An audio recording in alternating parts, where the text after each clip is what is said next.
started. I'm Barbara Friedman, the president of the Orient Association, and I would like to introduce to you Elizabeth Hornstein, who is going to introduce herself further because I don't understand all that she does, all the titles. Thank you, Barbara. Good morning, everybody. Thank you so much for coming out on Saturday morning. I guess the coffee and food is fairly enticing. Yeah, thank you for having me. I really appreciate being invited. You want the mic? Can you guys hear me? Yes. Oh, okay.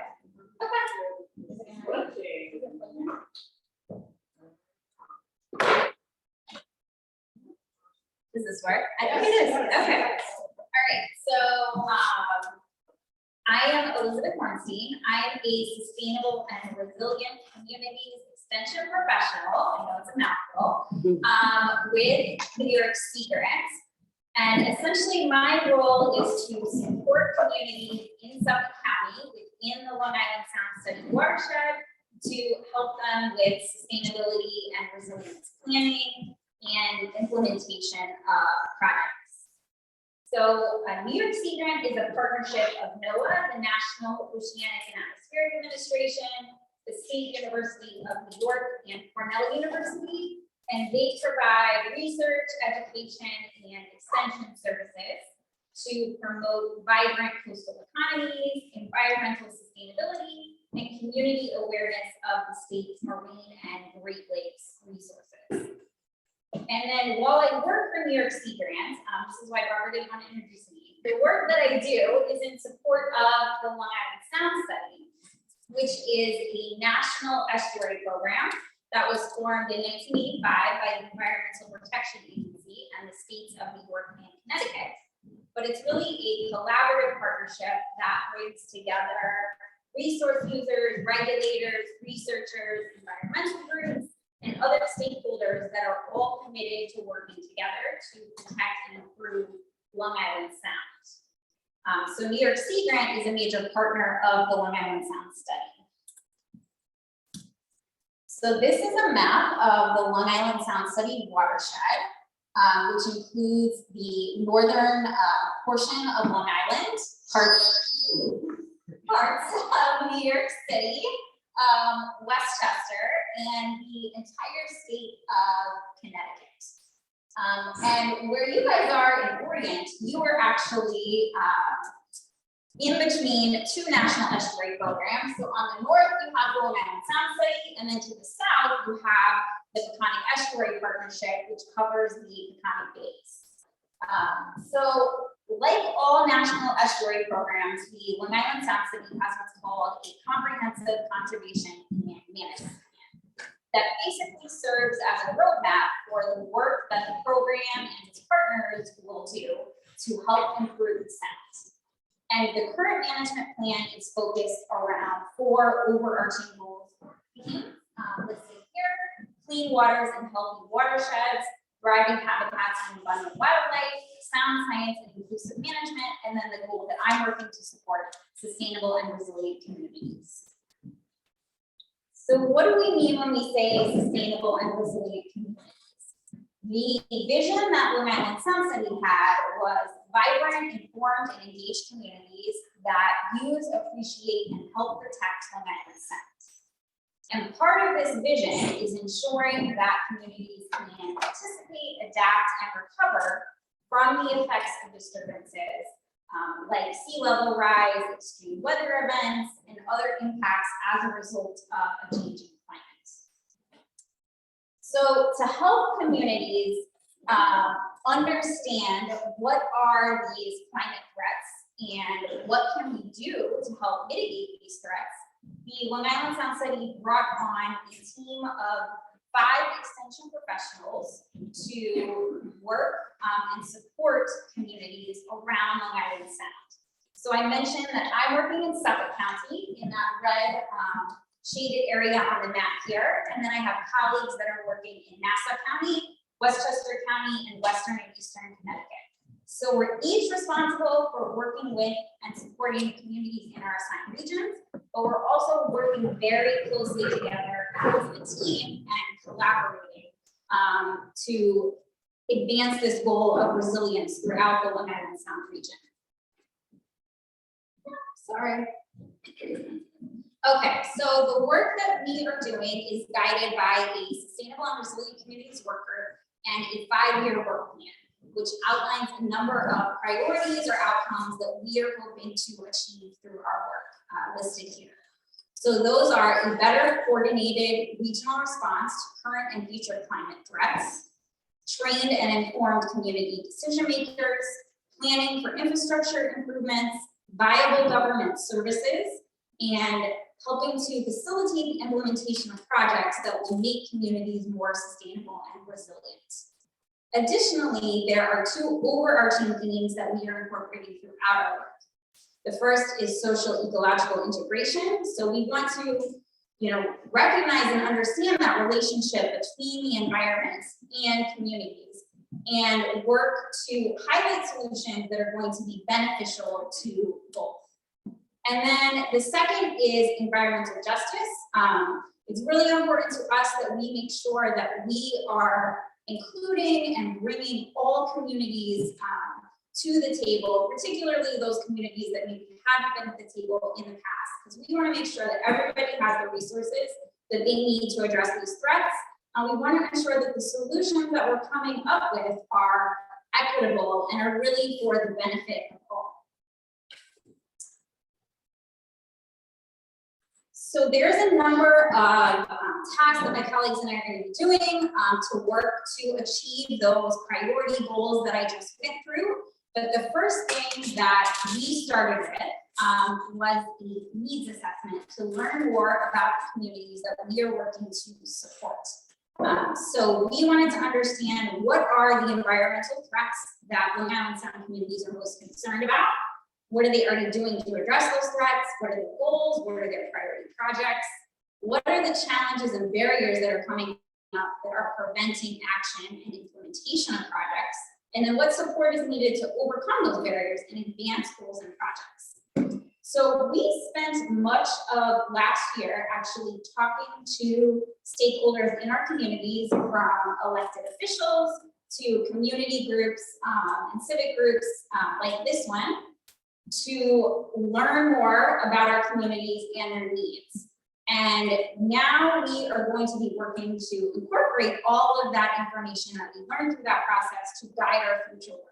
Because we really want to make sure that the work that we are doing is actually going to be beneficial and helpful to communities. So I'm not going to go through all of the things that we're going to be working on, but I'll highlight a few things. We're going to be working on developing training and education programs that are responsive to communities' needs. We're also going to be working to develop a centralized resource hub that will include relevant resources and tools to help communities with sustainability and resilience.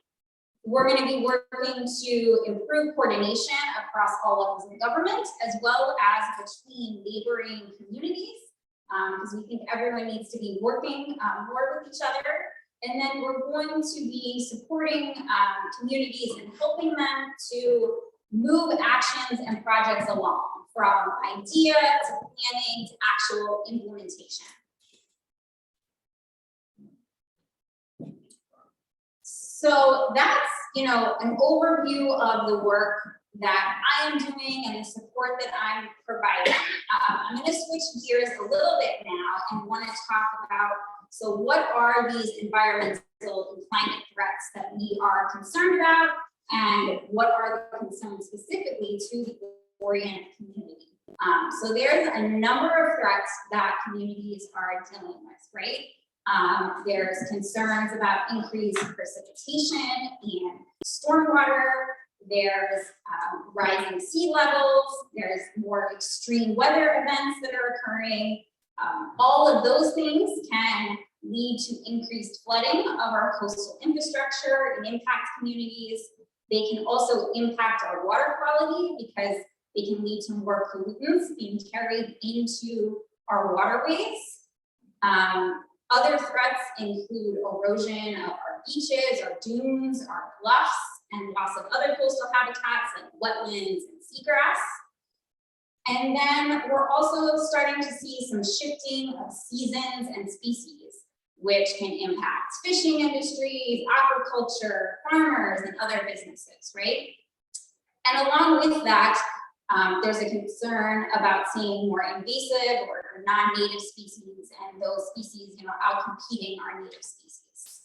And then, of course, there's the ever increasing impacts from development in our coastal communities, and how that impacts our environment, and how are we balancing, that development with the impact, with these climate threats, and thinking about that.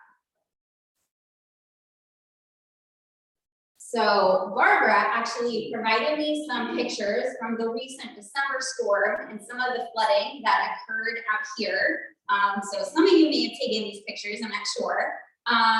But it looks like there was some pretty significant flooding that happened. And unfortunately, heavy rain events, these hurricanes, winter storms, all of these things are probably just going to become more and more frequent and potentially more extreme.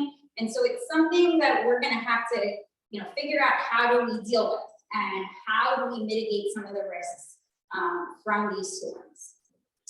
And quickly, I wanted to just plug a new app or tool that New York Sea Grant recently launched called My Coast New York, which is an online portal where you can upload photos of flooding and storm damage in your community. So anyone can do this.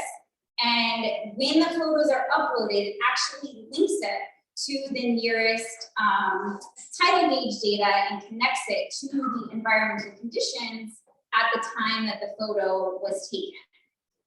So there's two sort of tracking tools associated with this. There's a high water tracking tool that's tracking any sort of flooding, and then there's a stormwater tool tracking storm damage. So it's just kind of a way to keep track of what's happening in communities when we have flooding and these storm events. And you can actually upload past photos to it. Depending on how the photo was taken, it should be able to extract, when the photo was taken, where, and that information, or you can enter it manually. So you can visit the MyCoast website at mycoast.org/ny, or you can download the MyCoast app. So I would encourage you guys to think about checking that out and maybe uploading, your photos of flooding in the area, and it's a good way to kind of keep track of those things. Okay, so I want to take a few minutes to talk about sea level rise and the potential impacts of sea level rise on the Orient community. So this table here is the official current New York State adopted sea level rise projections. And what is shown in the table is inches of sea level rise relative to a 2000 to 2004 baseline. So already we have kind of tracked or reported about a 4-inch increase of sea level rise. So if we look at the 2020 decade, we seem to be tracking that low, medium to medium scenario right now. If we move to the 2050 decade, you'll see I've highlighted and I should have said this too. So for each decade, there's a range of potential projections ranging from low to high to kind of indicate that uncertainty about exactly how much sea level is going to rise. Okay, so if we move to the 2020s, 2050s, I highlighted the low, medium to high, medium scenarios, because the most recent information suggests that by the time we get to the 2050s, we may see about a foot, potentially a foot and a half of sea level rise, again, relative to that 2000 to 2004 baseline. As we move out to farther decades, you notice that that range of numbers gets larger. And that is because how much sea level is ultimately going to rise is dependent on a number of factors that remain uncertain at this point. So that's why there are these varying projections. But we do know, right, that sea level rise is already impacting our communities. I'm sure you guys have seen some of those impacts in this community. And not only are we seeing flooding during those like storm events that happened in December, but we're also seeing flooding on normal bright sunny days like today when we have very high tides. And that's called sunny day flooding. And that's what's being shown in this photo here. This is a beach parking lot on the North Shore of Long Island that was flooded just on a regular day like today, but there was a pretty, high tide, and it flooded this parking lot. So that's, really the impacts of sea level rise. So this graphic here, I just put in just to kind of further illustrate the point that we are more certain about sea level rise projections in the near term than we are in the long term, right? And again, that's because it's dependent on a number of different factors. But what we do know is that the rate of sea level rise is accelerating. And so it's really something we need to be thinking about, we need to be planning for, and figuring out what are we going to do to mitigate these impacts that maybe aren't coming tomorrow, but they're coming, right? So I have some maps here just to illustrate what are the potential impacts of sea level rise for Orient. So this would kind of be, your current present day flooding conditions. And the next three maps are all going to be the same shading. So I'll walk you through them. But this data is coming from the sea level affecting marshes model that was funded by NYSERDA and carried out by Warren Pinnacle. And this data is actually available on an online mapper by the Nature Conservancy. It's called their Atlas tool. The Peconic Estuary Partnership, you guys are familiar with them. They also have a pretty similar online mapping tool that displays some of this data. So you can also go to their website. And I can share these slides and links and resources that maybe can be sent out to everybody. So you can kind of go to this yourself, zoom into your house or neighborhood and really see what the impacts are. But to orient you to this map, so that very darkest blue color is open water, and then the other blues are representing relatively frequent inundation from every 30 days to 90 days. So, some of that is marsh and wetland habitat. Then the light green are areas impacted by the 10-year storm, and the dark green is areas impacted by the 100-year storm. So you can already see, right, there's a lot of areas in the Orient area that are impacted by that 10 and 100-year storm. Okay, so if we move to the next, yeah. Does that factor, there are embankments in some of these areas, does that factor in the embankments and the protection we have in place today? And not exactly. I would say it does not really factor in that infrastructure that you may have in place that's providing some of that protection, because that's kind of hard to factor in to these models.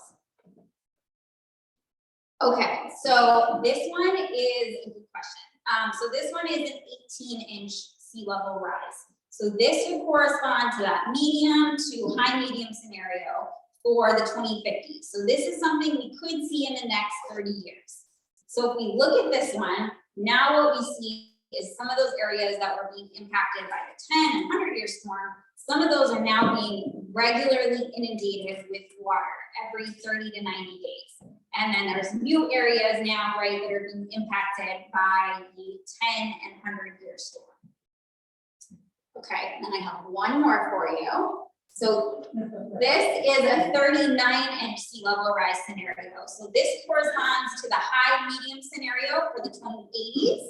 So this is hopefully like a worst case scenario for our next 50 years.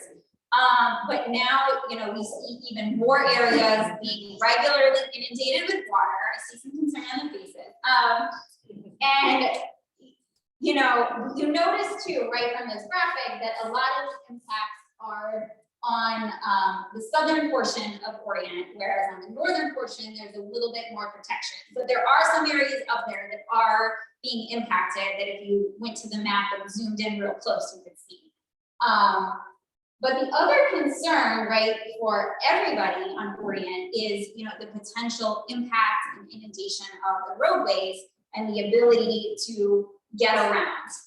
So that's definitely a concern that's going to impact everyone and that the community will need to think about. And again, you know, I'm sure you're kind of aware of what the impacts are that you're already seeing. This is, you know, out into the future. So it's not to, you know, scare anybody or be like, oh my goodness, my road or my house may be underwater. It's just thinking about, you know, this is a potential for the future. What can we do to help mitigate some of these risks? And we're going to talk about that in a few minutes. Okay, one more thing I want to mention about these maps is that this is the risk of flooding from rising sea levels and how that's impacting its coastal flooding. So this is how sea level rise can contribute to future coastal flooding. But there are, I'm so sensitive today. Okay, there are other types of flooding risks, so it's important to keep that in mind. So sea level rise can also impact our groundwater. As sea level rises, it's going to push up on our groundwater, and groundwater levels can become elevated, especially when we've got intense rains and storm events. You can get elevated groundwaters, and that can cause flooding, particularly right basements or septic systems, things like that. Another concern is you can start to get saltwater intrusion of the groundwater, which is a concern because we get our drinking water from our groundwater, and we don't want to be drinking salt water, right? So that's another thing that we have to think about here on Long Island. And I will note that particularly for the Orient and the North Fork, it's a large concern because there are already a lot of areas where the depth to groundwater, so that depth between the current surface and your groundwater, is already pretty shallow. So as sea level rises, that is going to get shallower and shallower, and this is going to become more and more of an impact. So that's another concern, you know, for this community. And then the third type of flooding that we have is flooding from rainfall. So when we have really heavy rainfall events that overpower our drainage infrastructure, that can, you know, you may have all of these types of flooding occurring during one storm event. And so the USGS is actually working right now on a compound flood risk assessment for Long Island. So they are looking at the flooding risk for all of these different types of flooding, as well as the combined and compound flood risk, to really give a more complete picture of flooding risks for Long Island communities. So this is a 3-year project, and they're only about a year into it, but hopefully there will be results forthcoming that can really help communities with that planning for flooding impacts. Okay, and then, you know, flooding is definitely a big concern out here. And then I think also another concern that you all are facing is erosion of coastal habitats. So as sea level rises and we have these storm events, you start to get more erosion of beaches and dunes and bluffs and those coastal habitats. And you also can have the drowning of wetlands as sea level rises. And this is a concern because these coastal habitats, right, provide the buffer between the water and our communities. So they actually help protect us. And then they also provide, you know, habitat for a lot of wildlife that is recreationally and commercially important. And something else I want to note is that one of the solutions that we often use to protect against flooding is to put up seawalls or other hardened structures. And it's important to keep in mind that when we put up those structures, they actually disrupt natural sand movement and natural coastal processes. And that can actually contribute to further erosion of our shorelines. And another important factor is that they also block the natural inland migration of our coastal habitats that would be able to occur as sea level rises if there were no barriers. So our coastal beaches, our wetlands, they would be able to kind of move and migrate inland and potentially keep up with sea level rise in a lot of cases, but if there's, you know, something blocking it, that's not going to be able to happen, so you're just going to lose that habitat. So I just bring this up because it's important to think about when we're trying to figure out, you know, what can we do to mitigate these impacts, to kind of think about the big holistic picture and what is important for us to protect. So it's not to say, you know, that you never, you know, maybe that seawall is really necessary, but you got to think about what are the things in the community that are valued and that you want to protect.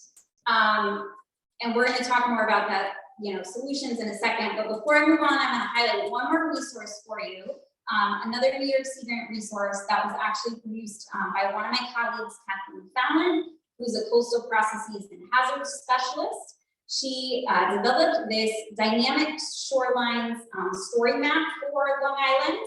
I put the link and the QR code up here, and it kind of walks you through, you know, what are the processes of our shorelines and what's happening. So it provides some education, and it also walks through all of the different kind of options that you can look at to protect our shorelines from waves and erosion, and the pros and cons of that, of those options. So I would encourage you guys to check out that resource too.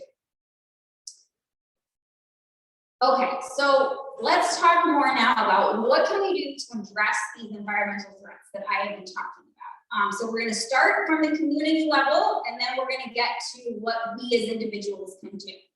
So the first step is really understanding what are these threats and what are these risks. And a large part of my job is to help communities understand that information and kind of to identify what are the vulnerabilities, what are the hazards, what do we need to be thinking about. The next step is then to develop a plan for the community and strategies to mitigate those risks. And my understanding is some of that may be occurring in some aspects for Orient, so that's good.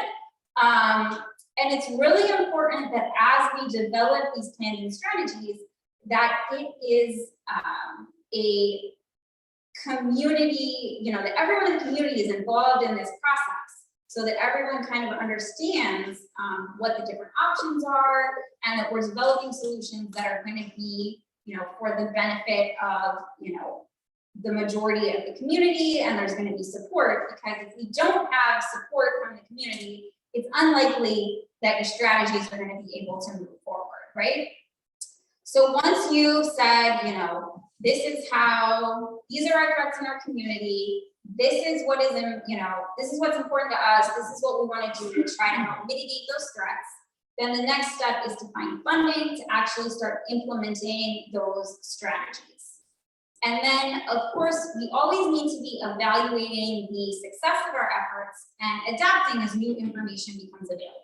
So if we try something, you know, and it doesn't work perfectly, it's not really a failure. It's just an opportunity to learn and to improve upon what we are doing. Because, you know, there are some uncertainties and information, you know, may change. And so we need to kind of be prepared to continue to adapt. Okay, so what are some specific tools and strategies that we can use to kind of mitigate some of these flooding and erosion and other risks? And I want to note, this is not an exhaustive list. This is just a list of things, you know, a few things that I want to kind of highlight. So one of the first things that communities can think about is trying to cite future infrastructure and development outside of those vulnerable flooding and erosion areas, right? So we're not continuing to put more and more infrastructure in harm's way. But this is, you know, easier said than actually done, because a lot of times this requires updates to zoning regulations and codes. And I know this is something that Southfield is actually working on right now, and I believe there are going to be opportunities for the public to provide input and comment. So I would encourage all of you guys to make sure that you kind of keep up to date on what's going on and to make sure you provide your input. Another thing we can do is to use nature and to try to protect and restore those natural defenses that we have already, our beaches, our dunes and wetlands. As I mentioned, keeping those habitats is really important to provide that protection to our communities. And then for infrastructure that already is in harm's way, you know, that's being flooded on a regular basis, or that's on the edge of a bluff that's eroding, there's various options that we can think about. So one is, you know, can we move this infrastructure out of harm's way so we don't have to worry about it for the future? If that's not possible, then you want to think about, okay, how can I upgrade this infrastructure to be more resilient? Can we elevate this building? Can we elevate this roadway? What else can we do to kind of protect it? But you also need to think about, you know, for any action that you're doing, how long is that going to protect you? So if we elevate, you know, to a certain level, is that going to protect you all the way into the future for those, you know, potential sea level rise scenarios? Or are you gonna, you know, have to do something else later on? So that's just something to think about. Another thing we can think about is using nature-based solutions in our infrastructure. So we can use green infrastructure, things like rain gardens and bioswales to help absorb stormwater and kind of reduce the risk of flooding from when we have heavy rains. Those things like rain gardens and bioswales also help to filter out the pollutants from that stormwater before it enters our ground and surface waters, which is also important. We can also use nature-based solutions for our shorelines to help protect them from wave and erosion damage. So this is often referred to as living shorelines, and you can use things like plants and shellfish, rocks, and other natural features to kind of shore up and help stabilize those shorelines. And then the last thing I put on here is to become a New York State climate smart community. And I listed that on here. I believe this actually is a goal of the town of Suffolk and is something they are working toward. There is this statewide climate smart communities program, and they're trying to get communities to take action to help make them more resilient. So there's a whole list of things if you go to the New York State Climate Smart Communities website that communities can do to help make their communities more resilient. So it's really a tool to kind of help communities figure out what they can do. And then as communities do these things, they can say, we've done this, and you get certain points for each action that you do. And then you can become a certified climate smart community and sort of serve as a role model for other communities. And it also can help to get funding for projects in your community. So there are some financial benefits as well. Okay, so now moving though to the individual level, because there are actually things that each of us as individuals can do to protect our environment. So some of the things that we can do are to upgrade our septic systems to these new innovative systems that they have that remove a lot of the nitrogen pollution before it enters our ground and surface waters. And this is going to be important because even in places where we're like, water quality is pretty good here now, you know, as the climate is changing, it may lead to more water quality issues in the future. So anything we can do to kind of protect our water quality is going to be important. And you're probably aware that the county has a septic rebate program. So you can get grant funding to upgrade your septic system from the county. And if you want to learn more about that, let me know. And then another thing with the septic systems is we need to make sure that they are placed, you know, outside of areas that are going to be flooded, so that they're not flooded and all of our pollution, right, goes right into the waterways.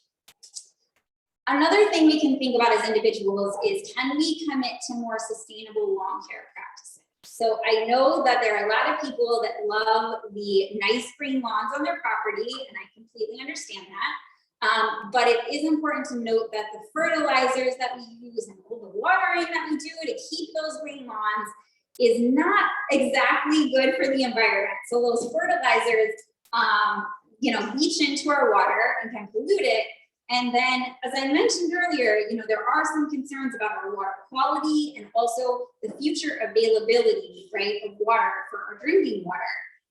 And so when we use all that water for watering our lawns, we have to pump more and more water to support that demand. And so, you know, that may be a problem in the future. Another thing we can do is we can actually install green infrastructure on our own properties, like a rain garden, to help mitigate the runoff from our own house. So, you know, if you have an area where you notice where there's a lot of rainwater coming off, that may be a good place to install a little rain garden, put some native plants in. It also provides nice habitat for wildlife and looks nice, I think. And then for those of us that live on the shoreline, we can also think about installing living shorelines or nature-based solutions on our properties to help stabilize the shoreline, mitigate, you know, wave and erosion issues as an alternative maybe to putting up those hardened structures, when feasible, of course, because you know, these nature-based solutions aren't always feasible, but it is a good thing for us to think about and consider. And then finally, as I talked a little bit about before, it's really important just to get involved, to educate yourself, and to be an advocate in your community. So, you know what's going on in your community. Make sure if you have the time to show up when there's opportunities for public input about what your decision makers are doing that's going to impact you.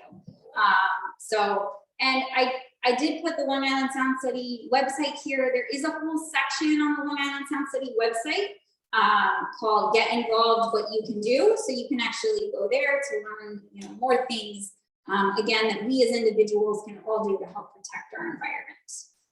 And with that, I'll put my contact information up again. I do have business cards. If anyone would like my business card, you can reach out to me with, you know, any questions or concerns at any time. I'm really here to provide a resource, and I'm happy to take questions, comments, have a discussion with whatever time we have remaining. So thank you guys again for showing up this morning and for having me.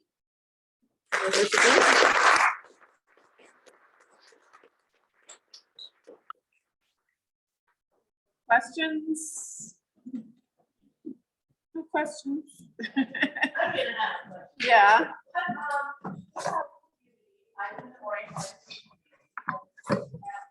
Properties there that are, I guess, the old mine town, that usually it's something down that's supposed to collect or protect the water, like whatever. Retention pond? Yeah, whatever, yeah. So like usually has a deep hole or whatever, what across the street from us, those are all overrun by vine, junk, and all kinds of stuff. What if we were, what you think would be the impact if we were to take those types of properties and turn them into a rain garden to protect, to clean that out, provide, you know, turn those things, that's what they have it there for the groundwater. Yeah. And we took it and turned it into rain gardens instead of that mess of vine junk that are just growing there. Yeah, I mean, I guess it would depend on, you know, like, is it work, you know, how well it's working currently. It is important to clean those like retention ponds out on a regular basis. Otherwise they will, you know, not work as they are supposed to. And there are definitely other options that can be explored, like bioswales, rain gardens.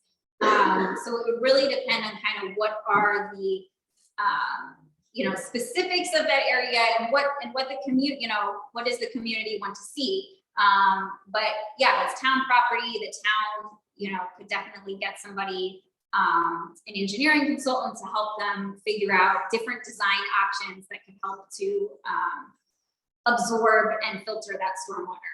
Okay, so that would be something that probably would be a good impact, because like I had a right of way next to my house and I got permission from them to clean it out.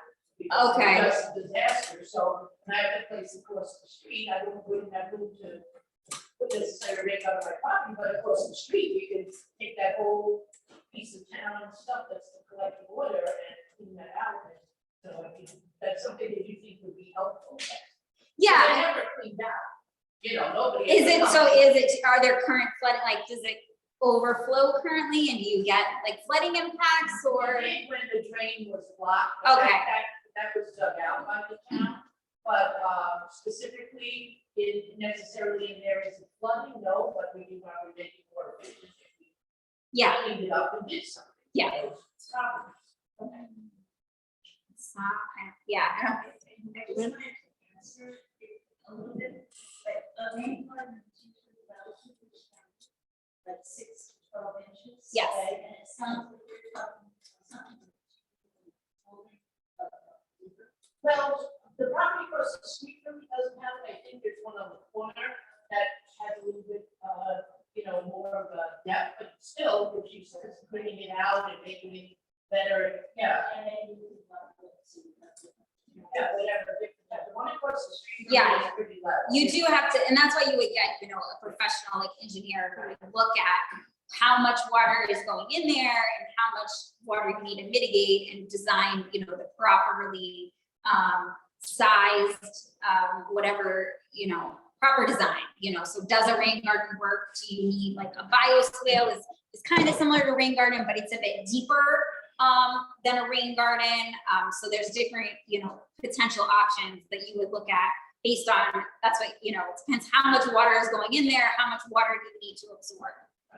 Even so, all of these vines and everything else that are growing in there are using water, they're taking water out, and they're just, all they're doing is killing everything else. I can see that it goes onto the neighbor's tree, they have got, they just. Yeah. They're just sucking up all the Probably water not and taking nice everything else. Native plants or Yeah, anything like that, yeah. Yeah, Does your program or any of these programs do vulnerability assessments? And if so, how would you measure Orient? yeah, so what USGS doing is a form of kind of a vulnerability assessment with their compound flood risk, but they're looking specifically only at flooding risks. But communities can do, or you could do it on really any level, a community could do it, the town could do it, the county could do it, but usually the more kind of local, often the better, the more specific you can get, right, about what are the risks in your community. Has it been done yet? So for Orient, not that I'm aware of, I believe you guys were saying some sort of assessment. Part of the water study that we're doing is, it doesn't involve infrastructure so much. It involves more the groundwater and the surface water and the effect of sea level rise on those things. So I'll say, I believe there is a goal in the town's comprehensive plan to make a climate resilience plan. So I actually did talk to them a little bit about that. So you could start with a vulnerability assessment of how is the town vulnerable, and then what do we want to do, to address those vulnerabilities. You should talk to them again about that. Yeah, and that's something that Yeah. The online audience has asked that you repeat the question. Oh, I'm sorry. Yeah. Okay. So the question was, does my organization or anybody do vulnerability assessments? And has that been done? So the Long Island Sound Study could provide funding for a vulnerability assessment. We have some grant programs, and one of the things in there is funding like climate resilience plans, which would include a vulnerability assessment. So when I was saying that one of the goals in the town's comprehensive plan is actually to do a climate vulnerability assessment and resilience plan. So that is something I did talk a little bit to the town about when I spoke with them last year. And is maybe something they will hopefully look at pursuing. And again, they could get grant funding through some Long Island Sound City grants. And that actually is also a goal for the New York State Climate Smart Communities program. They're trying to encourage communities to do these assessments. And I don't think they've released it yet, but they are working on like a template for communities so that they can kind of see like, these are the steps that you need to go through to make, a resilience plan and do a vulnerability assessment. So those resources are out there. So my role is really to provide resources, tools, help figure out, like, if you want to do this, how would you go about doing it? Where could you get the funding from? And provide some guidance. But, you know, ultimately it would kind of be up to either like the community or the town to say, okay, yes, we want to do this. I don't know who's next. Okay, There's a yeah. follow-up. Okay, we'll go ahead. Does your organization or another organization that you're familiar with provide any guidance to communities or homeowners about the insurance issues and the flood insurance issues related to this? Because we know that many people have essentially been trapped in their communities or in their houses or what's left of their houses because of the way the insurance industry is structured. Sort of FEMA underwritten insurance. Yeah, so let me think about that. Yeah, oh, right. I'm supposed to repeat the question, which maybe, okay, so the question is about does my organization or anybody you know, work on addressing some of the flood insurance issues and problems? And so you're saying, like, for people that can't get the, Well, for example, in Staten Island after Hurricane Sandy, many people were given the choice of having their homes elevated, but that still they were in a location that was at risk. And it's a cycle where that's happened throughout the country. Right. There's flood after flood Yes. after flood after flood. They can't settle, but they can only stay there and take it again, take another thing. okay, so yeah, so the question is, you know, when you have homes or other infrastructure that's being repeatedly flooded, you know, is anything being done to kind of address that, and, you know, how that relates to our current flood insurance system? So yeah, so there are some things that can be looked at. So the state did have, you know, after Hurricane Sandy, there was a voluntary buyout program, and some places were bought out in certain communities, you know, depending on who wanted to leave and how that worked. And I believe through the New York State Environmental Bond Act, there is also supposed to be additional funding to have these buyout programs more regularly, so that people who do want to get out of harm's way, you know, could potentially sell their property and be bought out, right? But yeah, it is a problem with the flood insurance. You know, you can get flood insurance and you can get the funding from FEMA, right, to rebuild, and maybe often they have you do some stuff like elevate your home and make it more resilient, but you may still be in harm's way. And mostly that's rebuilt with time from that. So it's problematic. Yeah. And so one of the things that FEMA does have this, it's called the FEMA Community Rating System. And there are things that they try to encourage communities to do to kind of mitigate their flooding risks. And then you can actually get reductions on flood insurance if you do these efforts to mitigate your risks. And, you know, I know the concern you're raising has also been raised by actually the town. So the town is concerned about those things too, and how, you know, communities can work with the state and federal governments to make sure we're doing the right thing and the right solution. So part of what I hope to do is kind of increase that coordination. So to get the local government, state government, FEMA, the federal government working more closely together, and making sure that, you know, what we're doing makes sense. But I don't have, you know, I'm not my group isn't a regulatory group, and we're not an advocacy group. So we're here to provide the education and the tools, and we're impartial, right? So I can't, you know, fix exactly the regulations, but I can try to get people to work more with each other, raise concerns that the community brings to, you know, local, state, federal governments, and say, this is what I'm hearing, and that kind of thing. Does that answer your question? I'm not sure. Okay. You had a question before. Well, actually, it wasn't a question. You know, in addition to rain gardens, one of the things you can do is if you have a lot of lawn, is to let some of it go into meadow. And then you don't have to water it, and you can have native plants. And there's also no mow May, because one of the problems, according to the Audubon locally, is we're losing our bird population. And one of the reasons we're losing our bird population is because people don't have flowers in their lawn. These tiny, little beautiful flowers that are extraordinary. So don't mow them. Yeah, absolutely. So to repeat, the comment was that in addition to installing a rain garden, you can also think about other things that you can do, like reducing the amount of impervious surfaces that you have, letting your lawn just kind of be, because when we do that, it doesn't require all that fertilizer and all that water that we need to keep, that specific look of the green grass.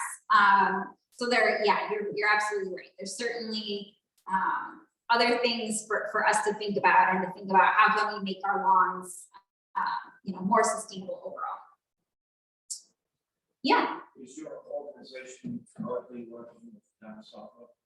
Yeah, so a large part of my role is to work with the local governments and the municipalities to provide that resources, tools, information, support to say, hey, did you know this resource was out here that can help, as you guys are planning for these climate threats, figure out what their goals are, what their priority projects are, and try to provide support to help them, move those things along.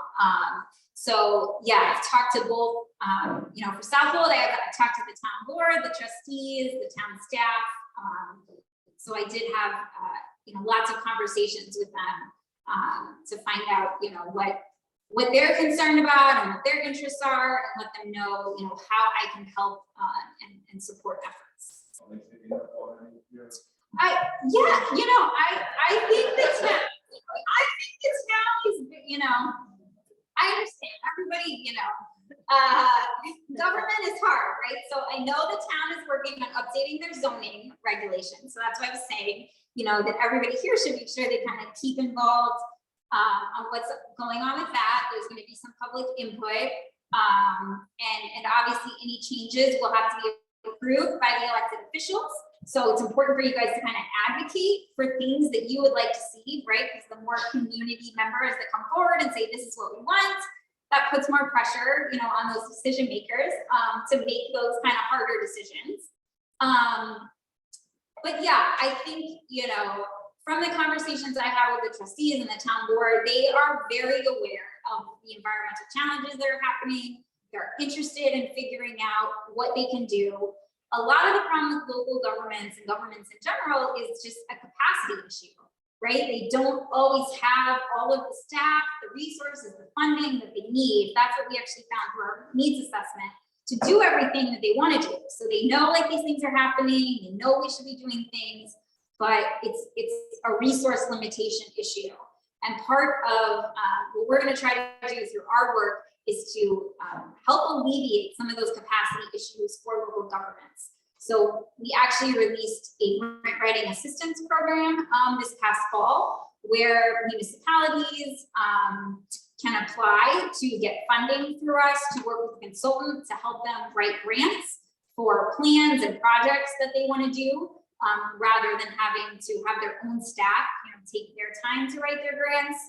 And there's other additional support and programs that we're hoping to offer in the future to kind of alleviate some of those capacity and resource issues, and other trainings and workshops that we're going to be doing to try to build that, to try to really empower local governments and communities to take action.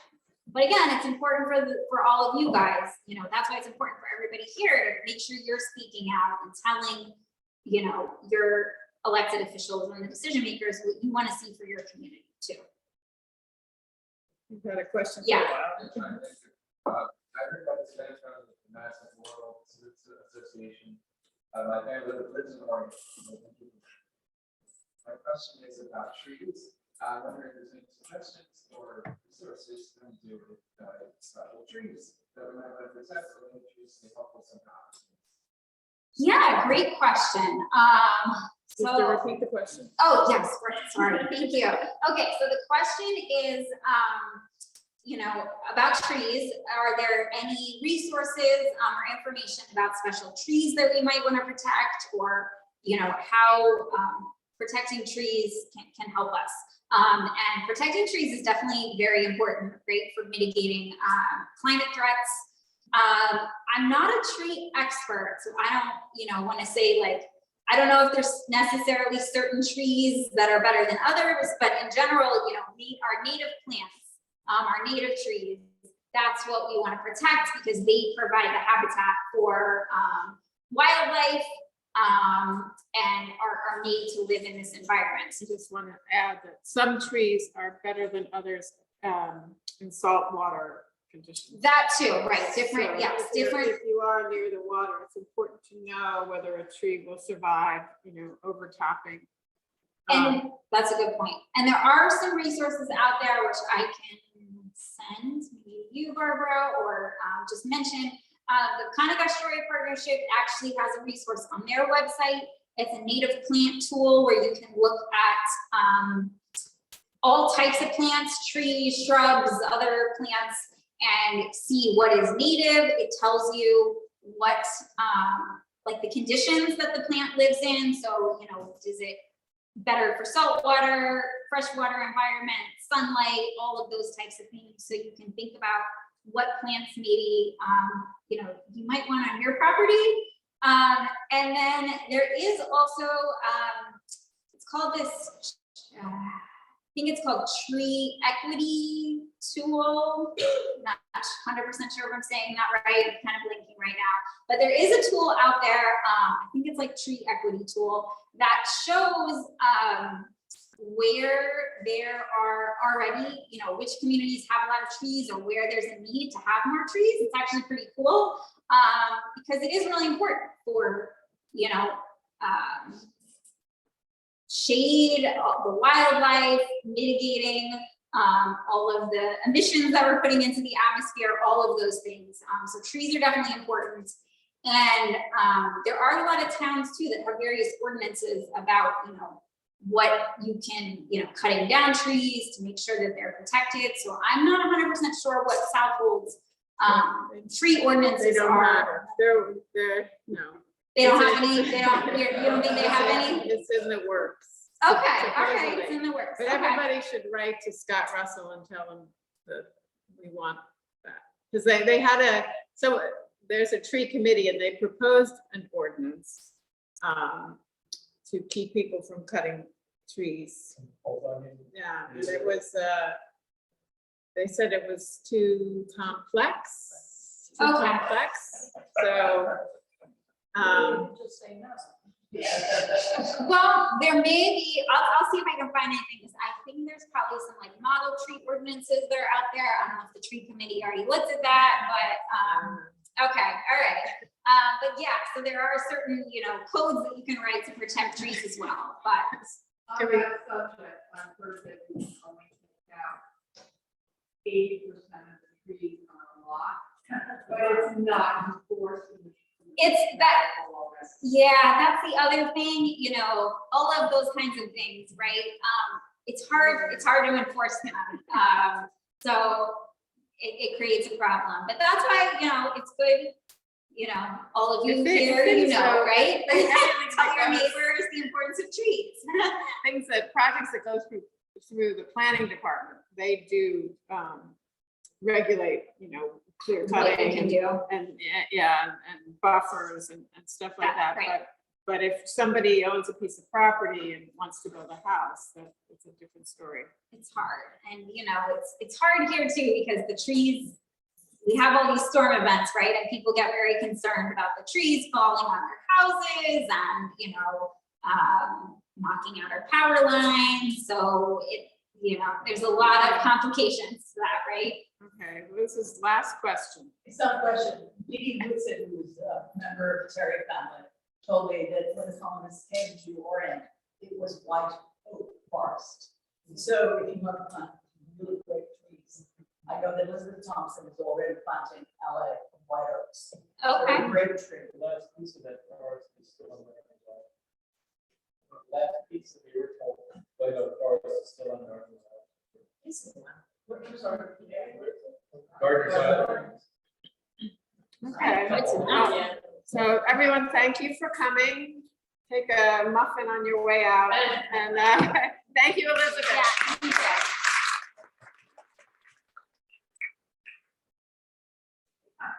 thank you. Good question. gonna work on